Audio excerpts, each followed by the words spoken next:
Hi everyone, welcome to my channel. In this video, we shall try to learn about one important concepts of coordination chemistry, that is crystal field theory. So we know that Pauling suggested valence bond theory in order to explain the formation of coordinate bond between the central metal ion and the ligand, and he said the interaction between the central metal ion and the ligand is purely covalent in nature.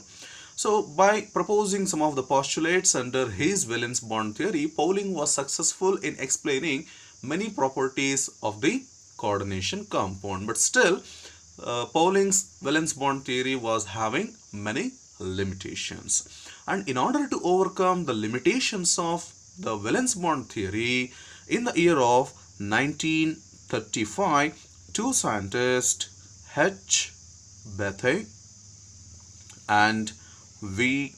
Bleck, proposed a very famous theory called as crystal field theory. And based on the crystal field theory, it is possible to explain the many concepts that valence bond theory cannot explain. And now we shall directly enter into the crystal field theory. And according to crystal field theory, the central metal ion and the ligands that are surrounding the central metal ion were considered as point charges. That is, central metal ion will be having positive charge and the ligand should have opposite charge. But we can say ligands either negatively charged or the ligands may be neutral in nature. So if the ligands are negative in nature, then this doesn't matter. But if you come to the case of neutral ligand, the neutral ligands will be in the form of dipole, and the negative end of the dipole will be attracted towards the central metal ion. That means, since between the point charges, that is the central metal ion and the ligands, there is a the central metal ion and the ligands are having opposite charges. Therefore, the attractive influence between the central metal ion and the ligand, that is between the point charges, the metal ligand interaction is purely electrostatic in nature. This is one variation given in case of crystal field theory compared to valence bond theory. That is, in valence bond theory, Pauling said the metal ligand interaction is purely covalent, but here in case of crystal field theory, we are observing that the metal ligand interaction is purely electrostatic. And if you come to the case of central metal ion, in case of central metal ion such as Mn+, so we will be having 5d orbitals. 5d orbitals, that is dxy, dyz, dxz, dx square minus y square, and dz square.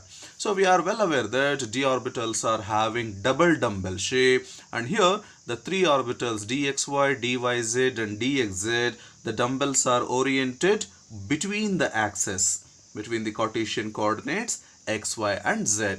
But in case of the orbitals dx square minus y square and dz square, the dumbbells have been aligned along the axis, along the Cartesian coordinates. So just remember these two concepts for the d orbitals. dxy, dyz, dxz are aligned between the axis, and dx square minus y square, dz square orbitals are, the dumbbells have been aligned along the Cartesian coordinate, that is x, y and z axis. And if you consider a free metal ion, that is when the ligands are absent. So in case of free metal ion, all these 5d orbitals are completely degenerate in nature. That means all the 5d orbitals are having equivalent energies. So no orbitals can have different, no two orbitals can have different energies. All the 5d orbitals will be having same energy, and such a set of orbitals will be called as degenerate.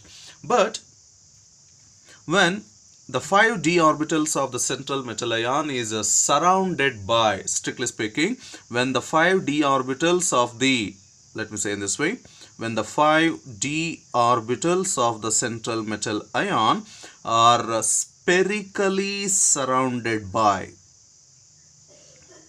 they are spherically surrounded by the uniformly spread negative charge.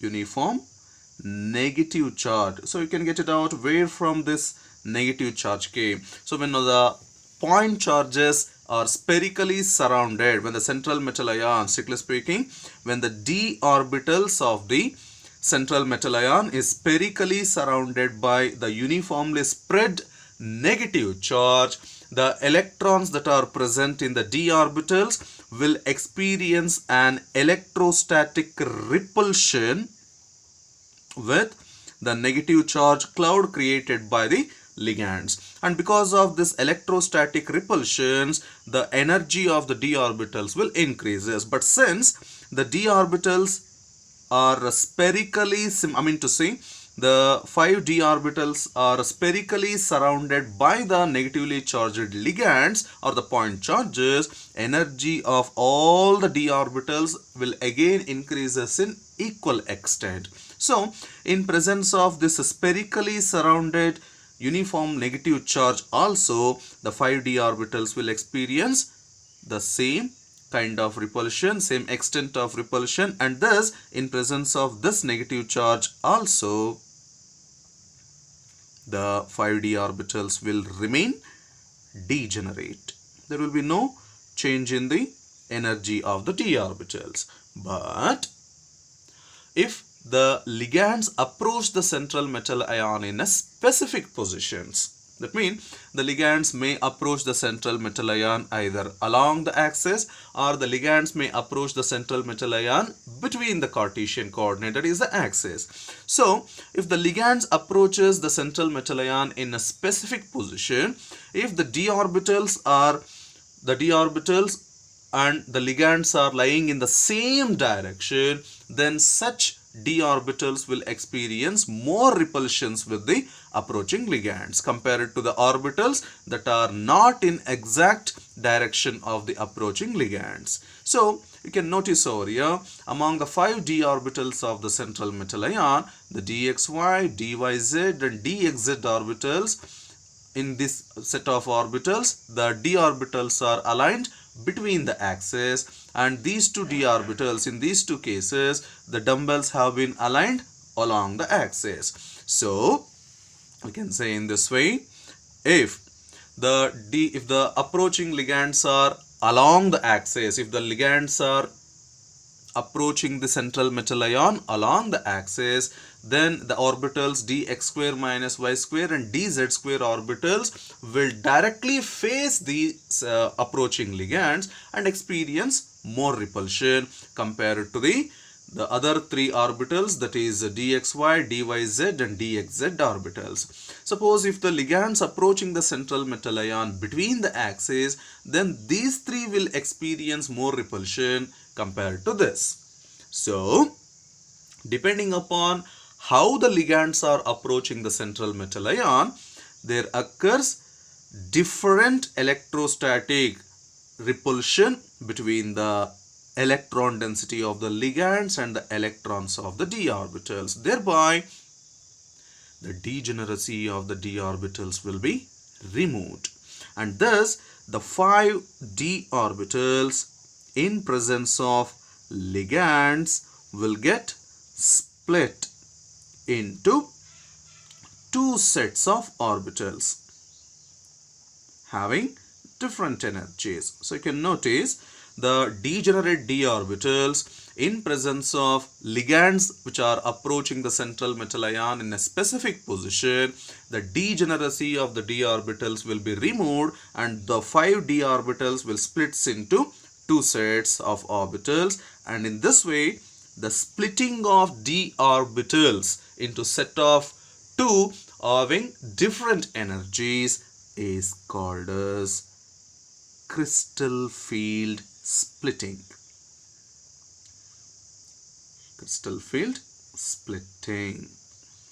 Okay, so here we said when the 5d orbitals are approach, or when the 5d orbitals are surrounded by a spherically symmetrical uniform negative charge, all the 5d orbitals will experience equal electrostatic repulsion, and all the 5d orbitals will suffers with similar increase in energy, and such stage is called spherical field. That's not actually existing one, it is a hypothetical condition.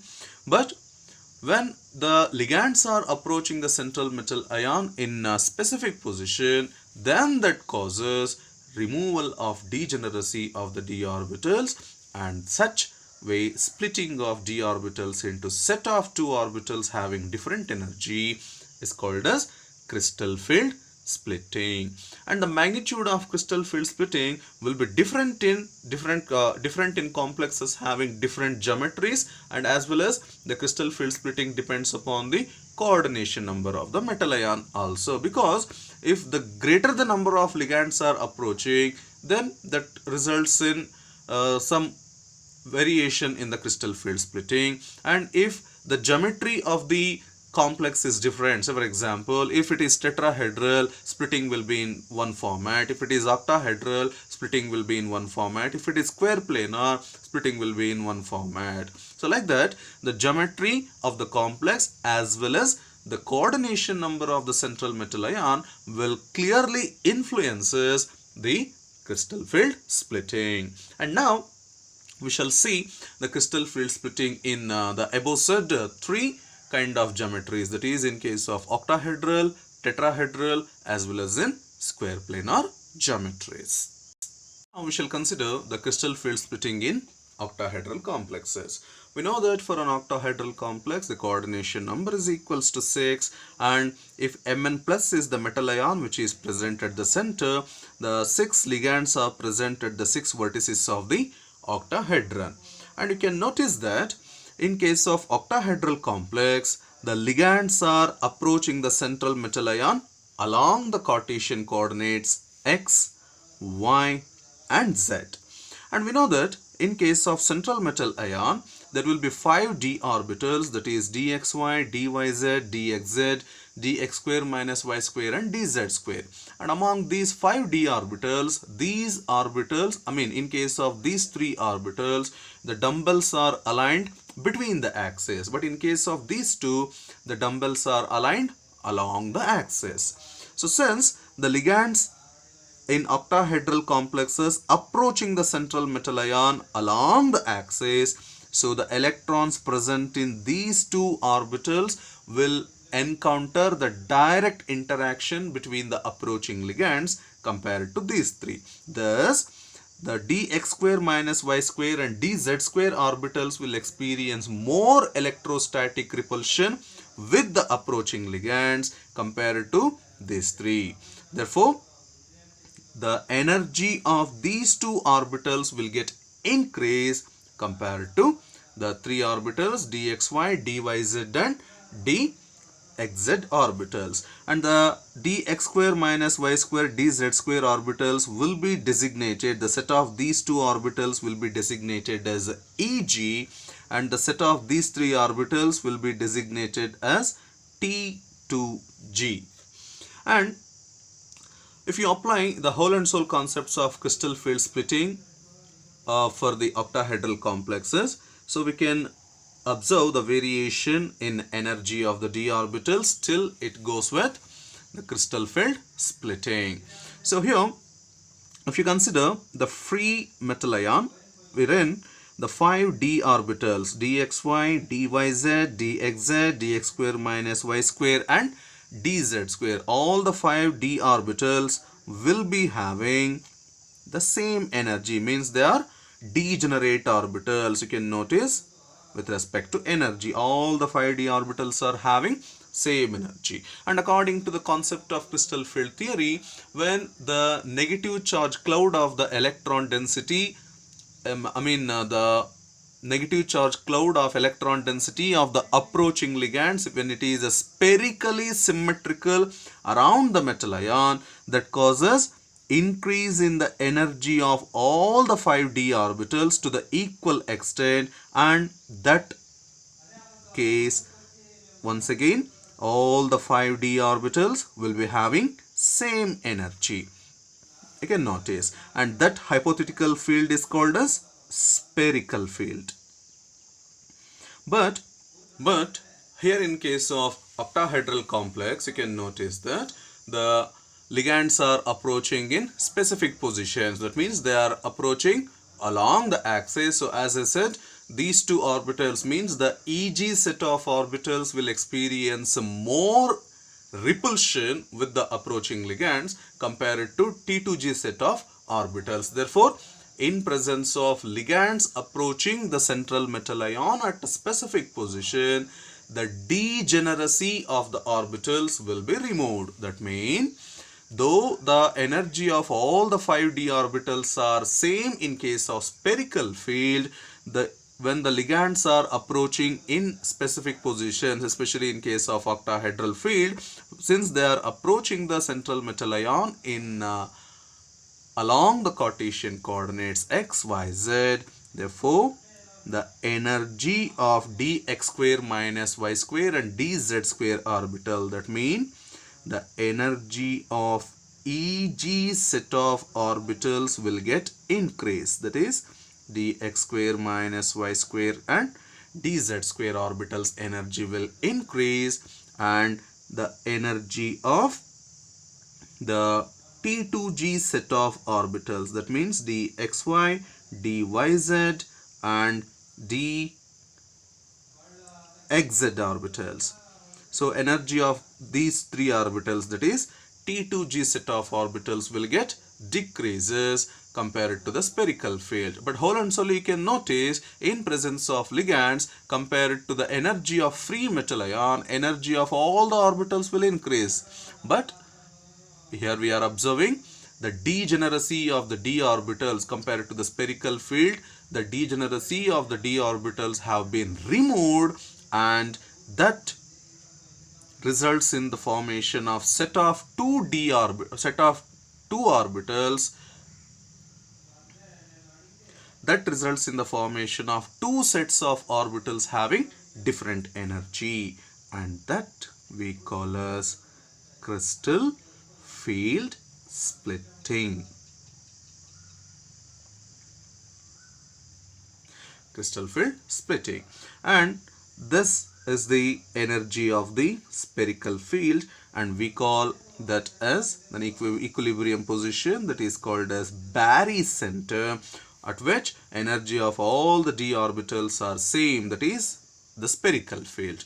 So here in case of octahedral field splitting, the energy of EG set of orbitals,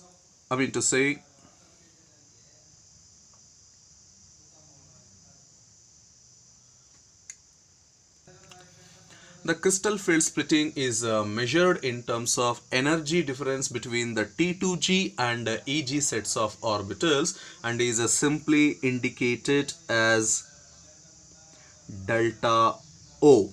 O accounts for octahedral complex, and the crystal field splitting is generally measured in terms of dq.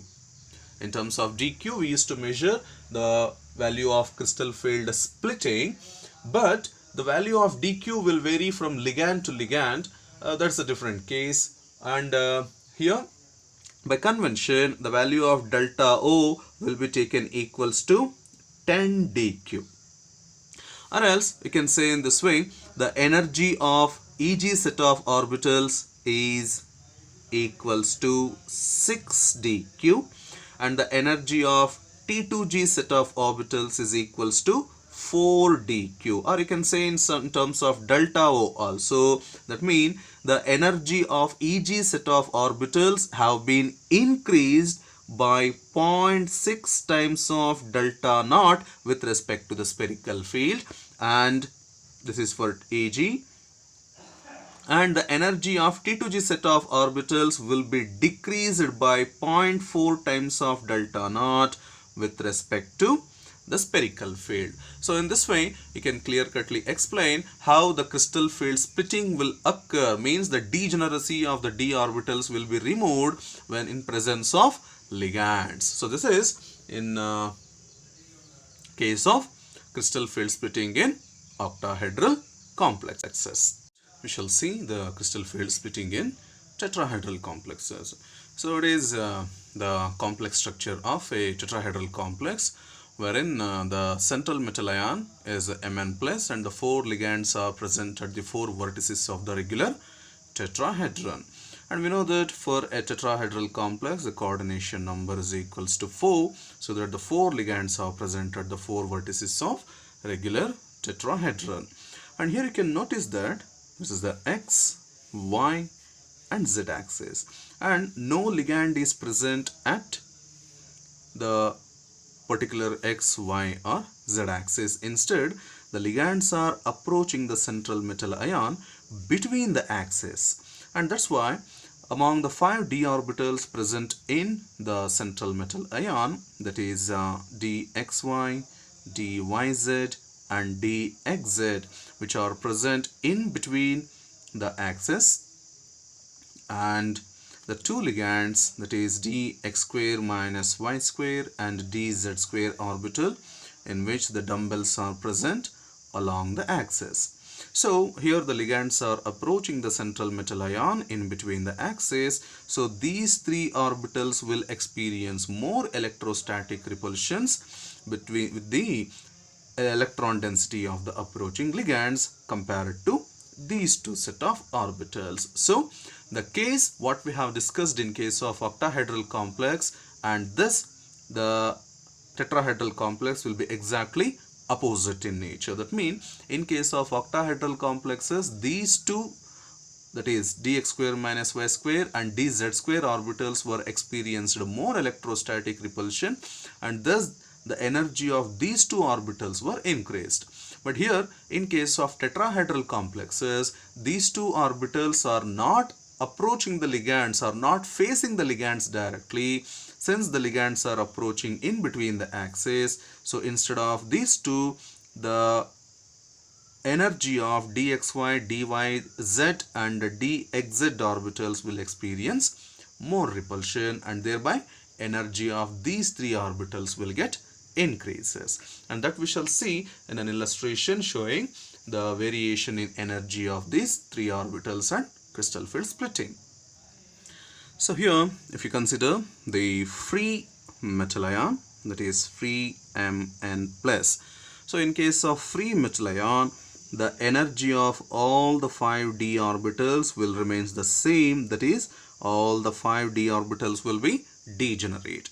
But when the ligands that are approaching the central metal ion are spherically surrounded, that what we said, the hypothetical condition, due to spherically symmetric negatively charged electronic cloud, the energy of all the 5 d orbitals will be increased to an equal extent, and that also gives again the set of d orbitals having same energy only, that's nothing but spherical field, that is stage 2.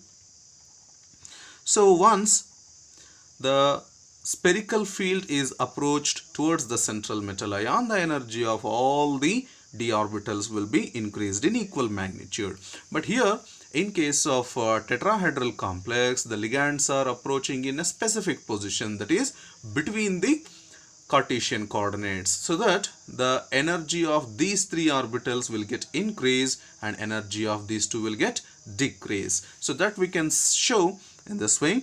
So due to electronic repulsions, the energy of the orbitals, that is dxy, dyz and dxz orbitals will increase, and this set will be designated as T2, and the energy of the other 2 orbitals, that is dx square minus y square and dz square orbitals will get decreases, and this set will be designated as E. So compare it to the spherical field, that is where the energy of all the d orbitals were same, at what we call it as a barycenter. Compared to the barycenter, energy of T2 orbitals were increased and energy of E orbitals were decreased. And this way, the removal of degeneracy of the d orbitals that are present in spherical field into two sets of orbitals having different energy is simply nothing but crystal field splitting.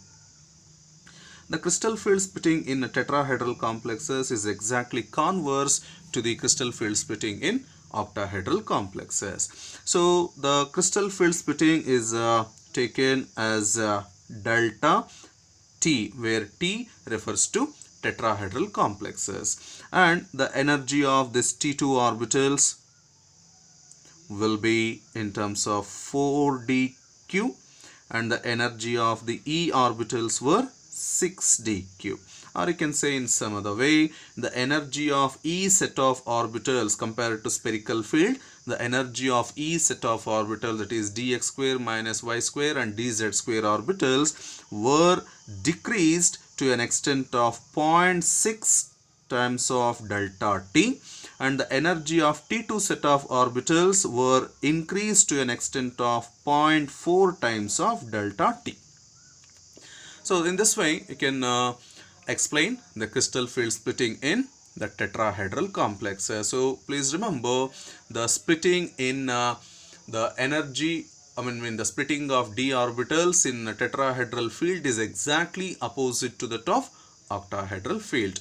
But here the crystal field splitting, that is delta T, is very much smaller compared to that of crystal field splitting in the octahedral field. In general, we used to say delta T is approximately equals to minus 4 by 9 times of delta naught. And here you can notice we have given the negative sign over here, and this minus sign denotes the order of splitting in tetrahedral complexes is reverse of that in octahedral complexes. And the smaller the value of delta T is compared to delta O, that is crystal field splitting in octahedral complexes, is partly due to lesser number of ligands present in tetrahedral field. That means in case of octahedral field we are having totally 6 ligands, but here in case of tetrahedral field we are having only 4 ligands. So in this way we can explain why the value of delta T is smaller than compared to that of delta O. And that's about crystal field splitting in tetrahedral complexes. Next, the crystal field splitting in tetragonal and square planar complexes. The crystal field splitting of d orbitals in tetragonal as well as in square planar complexes can be easily understood just by gradually withdrawing the two ligands that are present along the z-axis from an octahedral complexes. That means, so here if you consider the octahedral complex, so we are having two ligands orienting towards the central metal ion along y-axis, two ligands along x-axis, and two ligands along z-axis. In order to obtain the tetragonal or square planar complex, we are supposed to remove the two ligands that are present on the z-axis. So you will get only this much of part. So here, if the trans ligands are present at different distances, you will be getting a tetragonal complex, and if the trans ligands are present at same distance, then we will be getting square planar complex. So by keeping that point in mind, so we shall observe how the splitting in d orbitals will occur in case of tetragonal and square planar geometry just by comparing it with octahedral complex. So once again I am telling, the tetragonal and octahedral complexes can be obtained just by lifting out of the two ligands that are present on the z-axis. So we will be getting either tetragonal or square planar geometry. And now we shall see the splitting in tetragonal and square planar geometry. So this is the crystal field splitting in case of octahedral structure. So when we remove the ligands present along the z-axis, so the ligands that are present in xy plane will approach the central metal ion more closely and experience more repulsions. Therefore, the dx square minus y square and dxy orbitals will experience a little higher repulsions, thereby their energy will increase as compared to the other orbitals such as dz square, dxz and xz orbitals in case of tetragonal geometry, wherein the trans ligands are present at different positions. So in case of the tetragonal structure, here we will be having dx square minus y square dz square.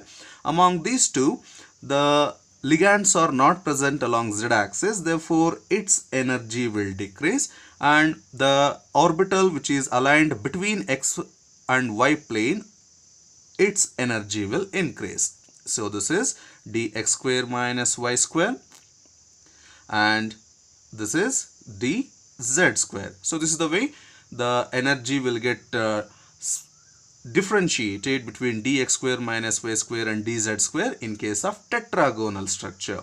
And here in case of T2G set of orbitals, that is dxy, dyz and dxz orbitals, the energy of the orbitals which is aligned along xy plane, that is dxy orbitals energy will increase, and the energy of other two orbitals, that is dxz and dyz, the energy of these two orbitals will get decreased.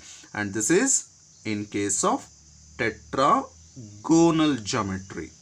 But if you come to the case of square planar geometry, in case of square planar geometry, the trans ligands are present at same distances. So in that case, the ligands that are present very much close to the central metal ion, that is, the orbitals that are present along the xy plane will experience more repulsion from the approaching ligand. That means the dx square minus y square and dxy orbitals will experience more repulsion, and the energy of these two will increase to a larger extent. And the energy of the orbitals which are aligned only along z axis, that is dz square, its energy will fall to greater extent compared to dxz and dyz, wherein a partial x and y closeness is there. Therefore, in case of square planar geometry, the energy of dx square minus y square orbital will increase to greater extent than the dxy orbital, and the energy of these two, that is dxz and dyz orbitals energy will fall, and the energy of dz square orbital will fall to a much more greater extent in this way. So this is dx square minus y square, this is dxy, this is dxz and dyz, and this is dz square. So in this way, the energy of the orbitals were differentiated in case of square planar geometry. So as I told in the very beginning of the video, the geometry of the complex and the number of ligands present and their orientation will influence the crystal field splitting. And in case of square planar geometry, since the ligands are oriented along only xy plane, so the crystal field splitting will be taken between these two orbitals, that is delta, that is between dx square minus y square and dxy orbital only, and it will be taken as delta sp, that is crystal field splitting in square planar complex. And that's about the crystal field splitting in case of tetragonal and square planar geometry. So this is about the crystal fields theory proposed by Bethe and Black, and the crystal field splitting in case of octahedral, tetrahedral, square planar and tetragonal geometries. So in the next video, we shall try to learn about the crystal field splitting energy, the magnetic properties of the complex compounds and their spectral properties. So if you feel the video is useful to you people, please like it, share it, and do subscribe to my channel and press the bell icon so that you will get the notification for any update in my channel. Thank you very much.